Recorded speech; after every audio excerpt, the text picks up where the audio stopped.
Live et connecté grâce à Décideur TV pendant toute cette journée. On est avec l'organisateur, celui qui a pensé à cet événement d'un point de vue technique, Axel Good. Alex Good, c'est pareil. Beaucoup de gens m'appellent Axel, c'est triple Axel, double Axel, triple boucle piqué. Non, Alex Good, animateur TV M6, geek. Ouais, geek devant éternel, un gros fou. Feel Good, c'est votre société de production. Feel Good, c'est ma boîte, voilà, c'est nous qui organisons cet événement avec nos amis de chez Innovate. Pourquoi avoir fait cet événement? C'était quoi le cahier des charges? Écoute, l'idée c'est que nous on fait ça depuis longtemps avec Ascendeo, qui est donc la boîte qui a été rachetée par Innovate il y a quelques semaines. Du coup, on a tout changé. Et on a mis Extenso. Ouais, puis on a un peu agrandi l'idée de base. Tu vois, ça devait être un petit peu plus restreint. C'était déjà l'idée de faire un truc connecté. Mais alors là, maintenant, c'est devenu un peu plus gros. Dans cet écrin, la Cité du cinéma, très sympa. Ouais, parce qu'on s'était dit, l'idée de base, c'est de chercher un endroit qui marque un peu les gens qui viennent. Et puis qui représente cette idée de French Tech, de pouvoir un peu des industriels français quand ils ont des idées, quand ils font des choses. Il n'y a pas de meilleur endroit en ce moment à Paris, tu vois que c'est la Cité du cinéma qui est conçue par Luc Besson, où on va essayer de rivaliser avec le studio hollywoodien. Il y a une connexion entre le cinéma, l'industrie du cinéma, l'industrie des objets connectés. Est-ce qu'on pourrait voir un parallèle? Je pense que tu as une connexion partout, tu vois, c'est que tout bouge tout le temps. Voilà, maintenant tout le monde regarde ses films de cinéma, son téléphone, dans l'avion, ses tablettes, tout ça. Enfin, tout est connecté, c'est le cas de le dire, ensemble. Mais voilà, c'est sûr que là, ça se développe très vite, la French Tech, grâce à la poussée du gouvernement, grâce à Stéphane Bobo, le PDG d'Innovate, et les magasins Leak, enfin les boutiques Leak et tout ça. C'est sûr qu'il y a une vraie poussée, et je pense que c'est que le début. Tu vois, on sait que ça va aller encore plus loin avec la réalité virtuelle qui arrive, avec tout ce truc-là. Donc c'est assez fascinant, je trouve, d'être là et de regarder un peu tout ce qui se fait, de découvrir tout ça.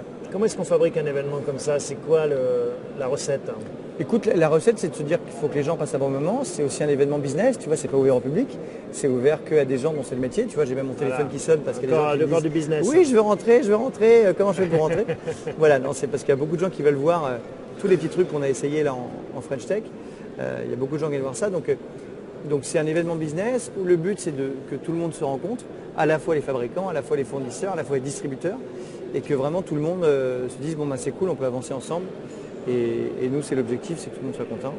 Donc toi tu es animateur aussi par ailleurs télé, grand public. Comment est-ce qu'on vend ces objets connectés aux Français? Est-ce que la télé finalement en parle assez ou suffisamment? Oui et non, je pense que la poussée French Tech aidée par le gouvernement, par Business France et tout ça, et par les boutiques Leak de Stéphane, fait qu'on en a parlé, tu vois, il y a eu dans les journaux, il y a eu ça au JT, voilà. Après, il y a un énorme effort de démocratisation à faire, parce qu'un objet connecté, quand tu le vois en rayon, il n'est pas connecté par essence, donc tu ne comprends pas ce qu'il fait.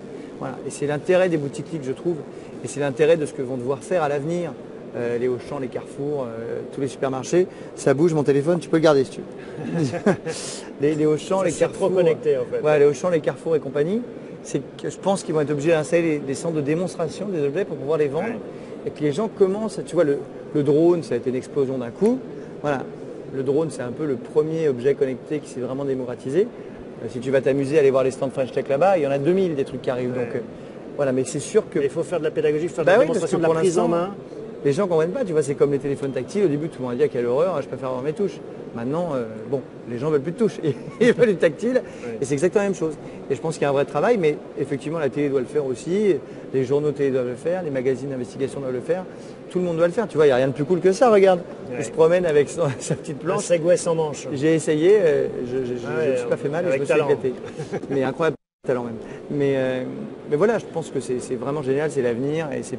Ouais, le but c'est qu'on fasse un connecté tous les ans avec encore de nouveaux trucs assez incroyables. Bon, rendez-vous l'année prochaine alors. Bah ouais, on se voit l'année prochaine, tu seras là? Vous serez là? Bah ouais. Eh ben, écoute, sans doute. Avec plaisir. Merci Alex. Bah de rien, à très vite. Je ne me suis pas trompé. Bye bye. À bientôt. Ciao, ciao.